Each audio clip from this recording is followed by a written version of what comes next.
शुरुआत एक मदरलैंड से होती है और यहाँ पर बहुत सारी फेरीज यानी परियां रहती हैं और इन सभी को गॉड मदर बनने के लिए क्लासेस लेनी पड़ती हैं और हमें यहाँ पर सबसे छोटी फेरी की कहानी ही बताई गई है और इस परी का नाम एलिनोर था। यहाँ पर हमें बताया जाता है कि अभी वो बस सिर्फ एक परी है, यानी अभी वो गॉड मदर नहीं बनी और गॉड मदर बनने के लिए वो क्लासेस लेती है। यहाँ पर हमें सबसे बड़ी गॉड मदर भी दिखाई जाती है जो कि उस स्कूल की प्रिंसिपल भी होती है। यहाँ पर इस प्रिंसिपल ने काफी सालों पहले एक किताब लिखी होती है और उस किताब के अंदर 3 रूल्स बताए गए थे। एक ये कि फेरिस अपने ड्रेसेस चेंज कर सकती हैं, दूसरा रूल था कि उन्हें अपने लिए सच्चा प्यार ढूंढना होगा और तीसरा रूल ये था कि वो हमेशा हमेशा के लिए खुश रहेंगी। अब ये सारी चीजें एलिनोर को अच्छी तरीके से पता थी, लेकिन वहाँ पर जो दूसरी फेरिस होती है वो ये कहती है कि अब सब कुछ बिल्कुल बदल चुका है, अब चीजें पहले की तरह अच्छी नहीं रही है। अब वो सारी फेरिस बस इतना ही कहती है क्योंकि उस प्रिंसिपल के आगे ज्यादा कोई भी नहीं बोलता था, लेकिन वो प्रिंसिपल भी ये सारी बातें बड़े अच्छे से जानती थी। और अब यहाँ पर एक अहम बात ये होती है और वो ये कि अगर इन लोगों को कोई भी असाइनमेंट नहीं मिलेगी तो ये फेरिस गॉड मदर से आम फेरिस बन जाएंगी और फिर ये दोबारा कभी भी गॉड मदर नहीं बन पाएंगी। और इसी वजह से अगर एलिनोर को गॉड मदर बनना है तो उसे अपनी कोई एक असाइनमेंट को पूरा करना पड़ेगा। इसीलिए एलिनोर लाइब्रेरी में जाती है, पूरा दिन मेहनत करती है और वहाँ पर अपने लिए असाइनमेंट ढूंढती है, जिसके बाद उसे एक असाइनमेंट मिल भी जाती है। और ये असाइनमेंट असल में एक बच्चे का लेटर होता है जिसमें लिखा हुआ था कि वैसे तो मैं बहुत खुश हूँ, लेकिन मेरी क्लास में एक लड़का है जो मुझे अच्छा लगता है और मैं चाहती हूँ कि वो भी मुझे पसंद करे। अब ये देखकर एलिनोर को लगने लगता है कि ये असाइनमेंट अधूरी है जिसे एलिनोर पूरा कर सकती है। अब यहाँ पर हम देखते हैं कि एलिनोर के कमरे में एक और फेरी रहती है और ये फेरी असल में एक ओल्ड फेरी थी जो कि वहाँ फेरिस में सीनियर थी। अब यहाँ पर वो ओल्ड फेरी एलिनोर को समझाती है कि देखो एलिनोर, प्रिंसिपल की तरफ से तुम्हें इस बात की इजाजत नहीं मिली, यानी कि प्रिंसिपल ये नहीं चाहते कि तुम ऐसा करो, इसीलिए प्लीज तुम्हारे लिए ये अच्छा होगा कि तुम उस प्रिंसिपल के खिलाफ मत जाओ। और अभी तो तुम छोटी हो, यानी तुम गॉड मदर नहीं बनी और इसी वजह से तुम्हें ठीक तरह से मैजिक करना भी नहीं आता। अब यहाँ पर एलिनोर उस ओल्ड फेरी से कहती है कि आप रिलैक्स रहिए, इस बात के लिए परेशान मत हो, देखना मैं जल्दी जाकर जल्दी वापस आ जाऊंगी और अगर वो स्कूल बंद हो गया तो मैं गॉड मदर कभी भी नहीं बन पाऊंगी। अब एलिनोर को इंसानों और इंसानों की दुनिया के बारे में कुछ भी नहीं पता था, इसीलिए वो कुछ न कुछ करके थोड़ा बहुत मैजिक सीख के एक पोर्टल ओपन कर लेती है। उस पोर्टल के जरिए वो सीधा स्नोलैंड में आकर गिरती है। वहाँ पर उसे 2 पंपकिन पड़े हुए मिलते हैं। अब यहाँ पर एलिनोर को ये लगता है कि वो इन पंपकिन पर अपना मैजिक करके इन्हें कोई कार्ड बना देगी, लेकिन एलिनोर को अभी ठीक तरह से मैजिक आता ही नहीं था, इसी वजह से वो पंपकिन्स कोई कार्ड नहीं बनते बल्कि वो तो फट जाते हैं। फिर एलिनोर पैदल ही आगे बढ़ने लगती है और जब वो थक जाती है तो एक जगह आराम करने के लिए बैठ जाती है। अब उसी रास्ते से एक लेडी ड्राइवर भी गुजरती है और वो एलिनोर को देख लेती है। अब जब ये ड्राइवर एलिनोर से बात करती है तो उसे लगता है कि ये तो एक पागल लड़की है, ये तो चीजों के बारे में कुछ भी नहीं जानती, तो इसीलिए वो ड्राइवर सोचती है कि क्यों ना इसे मैं ही लिफ्ट दे देती हूँ। ये ड्राइवर एलिनोर को बिल्कुल सही सलामत एक ऑफिस के बाहर छोड़ देती है और ये ऑफिस असल में एक डेली न्यूज का ऑफिस था। अब ये सारी चीजें एलिनोर फर्स्ट टाइम ही देख रही थी। यहाँ पर उसे कुछ भी समझ नहीं आ रहा था कि आखिर यहाँ पर हो क्या रहा है। तब यहाँ आकर वो सबसे उसी लड़की मैकेंजी के बारे में पूछने लगती है। वो पूछती है कि वो लड़की कहाँ है जिसके लाल कलर के बाल हैं। और तब ये सुनकर वहाँ पर मैकेंजी को बुलाया जाता है, लेकिन ये मैकेंजी वो मैकेंजी नहीं थी जिसे एलिनोर ढूंढ रही थी। अब यहाँ पर एलिनोर को कुछ भी समझ नहीं आता कि आखिर अब वो इस मैकेंजी का क्या करे, इसे क्या बात करे। अब यहाँ मैकेंजी को भी यही लगने लगता है कि एलिनोर एक पागल लड़की है, इसीलिए वो फौरन यहाँ पर गार्ड्स को बुलवाती है और कहती है कि कौन है पागल लड़की, बाहर निकालो इसे यहाँ से।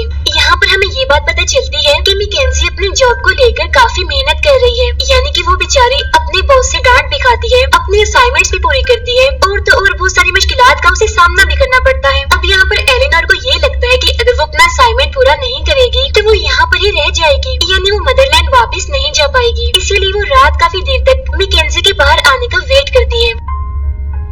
जब मैकेंजी बाहर आती है तो एलिनोर उससे कहती है कि मेरी बातों का यकीन करो, मैं तुम्हारी गॉड मदर हूँ। साथ ही साथ एलिनोर यहाँ पर मैकेंजी के ऊपर अपना मैजिक भी करती है, जिसके बाद अब मैकेंजी को भी यकीन हो जाता है कि ये सच में एक फेरी है। इसीलिए वो एलिनोर को अपने साथ घर ले जाने लगती है और उससे कहती है कि मैं तुम्हें हमेशा के लिए अपने पास नहीं रख सकती, बस तुम आज रात ही मेरे घर पर रुक सकती हो। घर आने के बाद मैकेंजी एलिनोर को अपने घर के बेसमेंट में रखती है। यहाँ आने के बाद एलिनोर को लगता है कि ये तो काफी बुरी सी, काफी गंदी सी जगह है, ये कोई महल तो नहीं लग रहा, यानी इसका मतलब ये है कि मैकेंजी सच में काफी परेशान है। यहीं पर हम ये जान पाते हैं कि मैकेंजी की 2 बेटियां भी हैं और यहीं पर एक लेडी भी होती है जो कि इन बच्चों की केयर टेकर होती है, क्योंकि मैकेंजी अपनी जिंदगी में इतनी बिजी होती है कि वो अपने बच्चों को टाइम यहाँ पर उसकी छोटी बेटी बताती है कि मेरी बहन ने एक इवेंट में पार्टिसिपेट किया है, यानी जहाँ पर वो सिंगिंग करेगी। अब ये बात सुनकर मैकेंजी काफी हैरान होती है, क्योंकि वो जानती थी कि उसकी बेटी को पब्लिक फोबिया है, यानी कि वो लोगों के सामने परफॉर्म करने से काफी डरती है। तो फिर भला वो ये कैसे कर पाएगी। उधर एलिनोर बेसमेंट में बैठकर मैकेंजी की शादी का एल्बम देख रही होती है, जहाँ उसे मैकेंजी के हस्बैंड के बारे में भी पता चलता है। यहाँ मैकेंजी बताती है कि चीजें हमेशा एक जैसी नहीं रहती, न ही इंसान हमेशा खुश रह सकता है,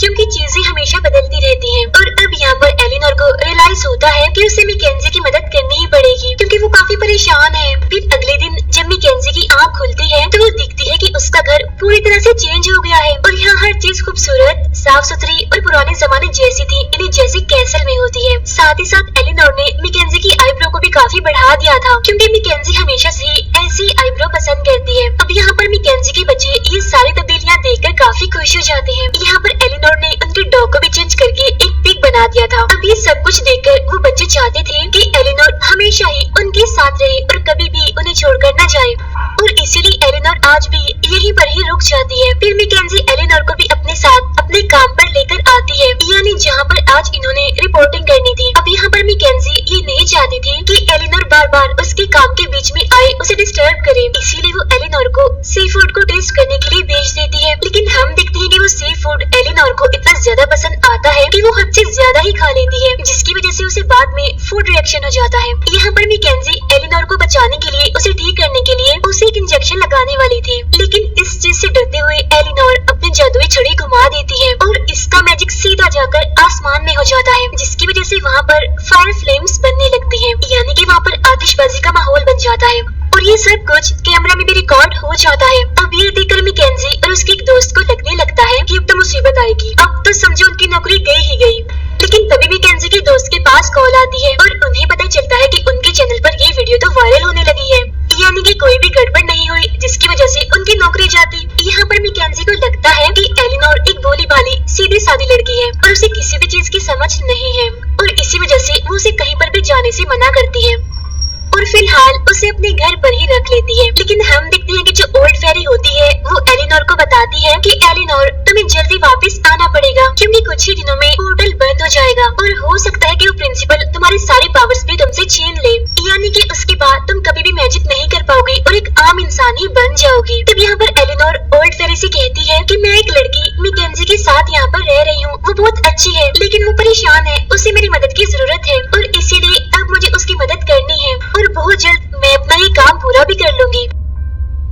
अब नेक्स्ट डे यहाँ पर क्रिसमस होती है, जहाँ पर एलिनोर घर पर ही रुकती है और बच्चों का ध्यान रखती है और मैकेंजी बाहर जाकर शॉपिंग करती है। लेकिन बाहर जाने के बाद उसे इस बात का एहसास होता है कि उसने अपना क्या हाल बना लिया है, उसे खुद को बदलना होगा। मैकेंजी की छोटी बेटी से बातें करते हुए एलिनोर को ये बात पता चलती है कि इनके फादर की डेथ आज से 4 साल पहले हो चुकी है और इनके फादर अपने बच्चों से बहुत प्यार करते थे, इनके साथ बहुत खुश थे। लेकिन अब क्योंकि उनके फादर इस दुनिया में नहीं रहे तो इसी वजह से उनकी मदर मैकेंजी बहुत ही परेशान है। उधर मैकेंजी खुद को बदलने के लिए पार्लर पहुंच जाती है। अपना मेकओवर करवाने के बाद वो बहुत खुश थी। यहाँ पर वो अपने उसी फ्रेंड से मिलती है जिसके साथ वो काम करती है। उधर हम देखते हैं कि एलिनोर मैकेंजी की दोनों बेटियों को लेकर बाहर आ गई है और वो उसकी बड़ी बेटी का पब्लिक फोबिया खत्म करने के लिए उसे बाहर ही सबके सामने सिंगिंग करने के लिए कहती है। अब पहले तो मैकेंजी की बेटी ऐसा करने से मना करती है, लेकिन जब एलिनोर खुद ही वहाँ पर गाना गाने लगती है तो मैकेंजी की वो बेटी भी उसके साथ गाना गाने लगती है। अब ये तीनों यहाँ पर बहुत खुश होती है, वो काफी इंजॉय करती है। लेकिन तभी यहाँ पर मैकेंजी भी पहुँच जाती है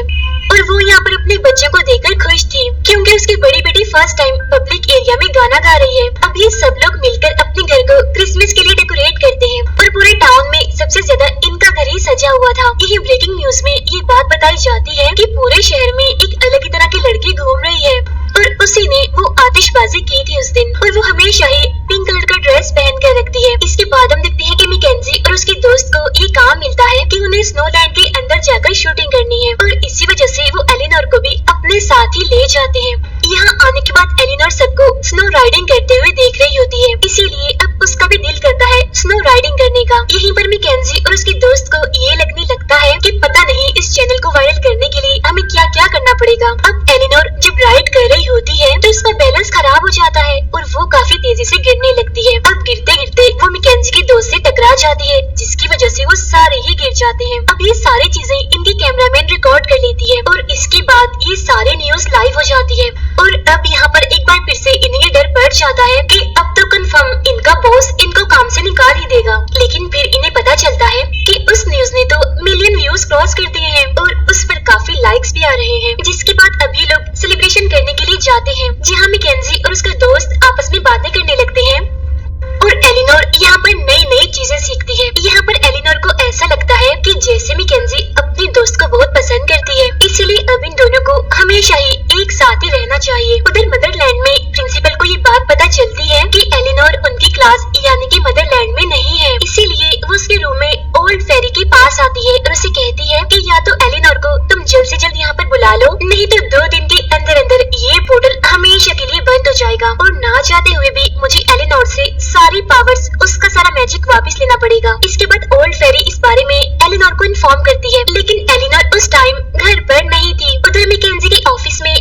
म्यूजिक चेंज कर देता है, जिसकी वजह से मैकेंजी को दोबारा से होश आ जाती है। होश में आते ही मैकेंजी को काफी शर्मिंदगी होती है, इसी वजह से वो फौरन वॉशरूम में चली जाती है। उसके पीछे पीछे एलिनोर भी वॉशरूम में चली जाती है और यहाँ एक बार फिर से वो मैकेंजी पर अपना मैजिक कर देती है और इस बार मैजिक होने से उसका पूरा ड्रेस चेंज हो जाता है। यहाँ गुस्से में मैकेंजी बाहर निकलती है और एलिनोर से कहती है, बस कर दो, बंद करो ये सब कुछ, तुम्हें ये सब कुछ करने की जरूरत बिल्कुल भी नहीं है। मैं जैसी हूँ मुझे वैसे ही रहने दो, क्योंकि तुमने तो पहले ही मेरी इतनी मदद कर दी है। अब ये लोग बात करते करते ऑफिस में पहुंच जाते हैं और यहाँ एलिनोर के ड्रेस से वहाँ का मेन स्पीकर ऑन हो जाता है, जहाँ पार्टी में मौजूद सारे लोग अब इनकी बातें सुन सकते थे। यहाँ पर मैकेंजी कहती है कि वो बात बहुत ही पुरानी है, जब मैं एक लड़के को पसंद करती थी, लेकिन अब चीजें बिल्कुल ही बदल गई हैं। मैं अपनी जिंदगी में बहुत परेशान हूँ और मैं अपनी जॉब को लेकर भी काफी टेंशन में हूँ। अब जब इन लोगों को ये बात पता चलती है कि पार्टी में मौजूद सारे लोग इनकी बातें सुन रहे हैं, तो एलिनोर मैकेंजी की बॉस से कहती है कि अभी जो कुछ भी हुआ था, यानी कि मैकेंजी का डांस, वो बस सिर्फ एक इत्तेफाक था और मेन स्पीकर भी गलती से ही ऑन हुआ था और अभी तक जो कुछ भी हुआ वो मेरी वजह से हुआ है, इसमें इनका कोई कसूर नहीं है, जिसकी वजह से मैकेंजी और उसका दोस्त अपनी नौकरी जाने से डर रहे थे। अब यहाँ पर इनका सीनियर बॉस पहचान लेता है कि जो पिंक ड्रेस वाली लड़की है ये असल में एलिनोर ही है, यानी कि जिसने उस दिन आतिशबाजी की थी। इसके बाद वो मैकेंजी और उसके दोस्त को अपने ऑफिस में बुलवाता है। यहाँ मैकेंजी एलिनोर पर काफी गुस्सा करती है, वो उससे कहती है कि मेरे लिए तो परेशानियों का पहाड़ बन गया है और ये सारी टेंशन, सारी परेशानियाँ सिर्फ तुम्हारी वजह से ही आई हैं, क्योंकि ना तो मेरी जिंदगी में आती और ना ही मेरे साथ ये सब कुछ होता। और अब बस कर दो, फॉर गॉड सेक, मैं ये सब कुछ संभाल सकती हूँ और बेहतर होगा कि अब प्लीज तुम यहाँ से चली जाओ। और अब इस वजह से एलिनोर को लगने लगता है कि अब शायद उसे यहाँ से चले जाना चाहिए। नेक्स्ट डे मैकेंजी और उसका दोस्त अपने बॉस के सामने आते हैं, जहाँ पर इनका बॉस इनसे कहता है कि मैं ये बात पहले से ही जानता था कि जो जो इंसिडेंट्स हुए उन सब के पीछे एलिनोर ही थी। तो मैकेंजी कहती है कि हाँ मैं ये बात जानती हूँ और वो तो मेरी कजन है, लेकिन इसमें उसका कोई कसूर नहीं है, कुछ भी उसकी वजह से नहीं हुआ। तब उसका बॉस कहता है कि जो भी है मैं इस बारे में कुछ नहीं जानता,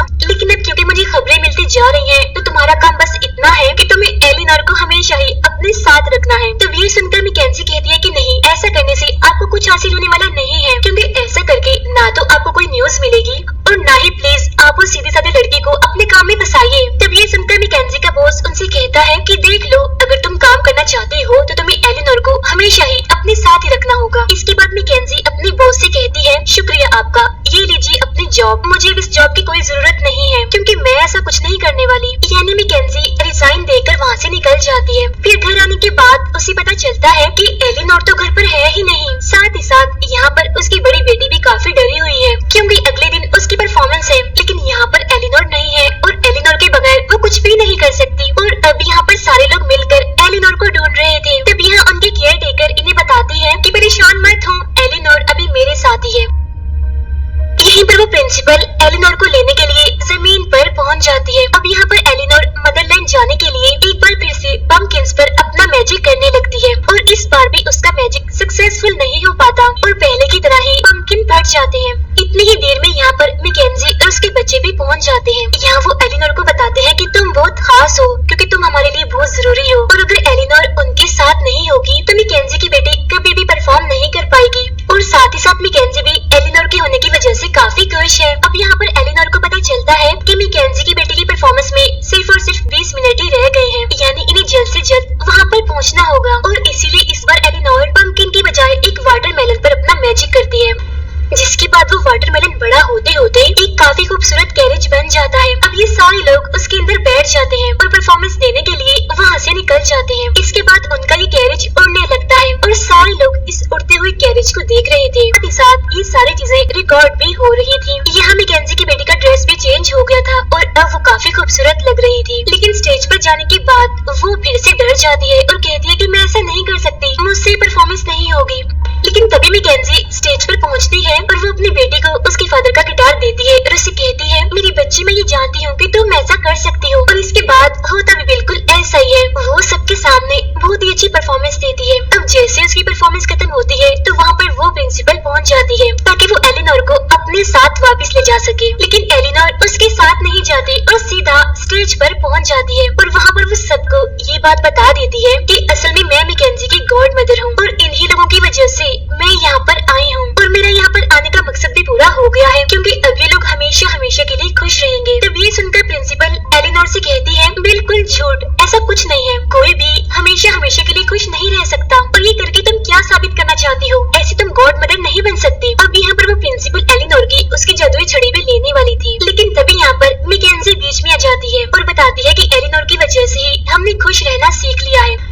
4 साल के बाद आज मैं फर्स्ट टाइम इतनी खुश हूँ सिर्फ और सिर्फ एलिनोर की वजह से। और अब मैं ये भी जान गई हूँ कि खुशी खुशी अपनी फैमिली के साथ कैसे रहना है। अब यहाँ पर मैकेंजी के बच्चे भी कहते हैं कि सच में हम एलिनोर की वजह से इतने खुश हैं, तो इसी वजह से यही हमारी फेरी गॉड मदर है। और तब इसके बाद प्रिंसिपल भी ये बात मान लेती है कि अगर लोगों की जिंदगी में परियां आती हैं तो वो लोग हमेशा हमेशा के लिए खुश रहने लग जाते हैं। और अब यहाँ पर फाइनली एलिनोर ने अपना असाइनमेंट पूरा कर लिया है, यानी कि अब वो सच में एक फेरी गॉड मदर भी बन चुकी है। इसके बाद वो सभी को प्यारा सा गुड बाय करके अपने मदरलैंड के लिए निकल जाती है। अब मदरलैंड में पूछने के बाद अब ये स्कूल कभी भी बंद नहीं होगा। और यहाँ पर अब छोटी छोटी फेरीज आती हैं और गॉड मदर बनने की क्लासेस लेती हैं। और यहाँ पर एलिनोर को भी एक टीचर बना दिया गया था। और इसी के साथ ही परियों की ये कहानी यहीं पर एंड हो जाती है।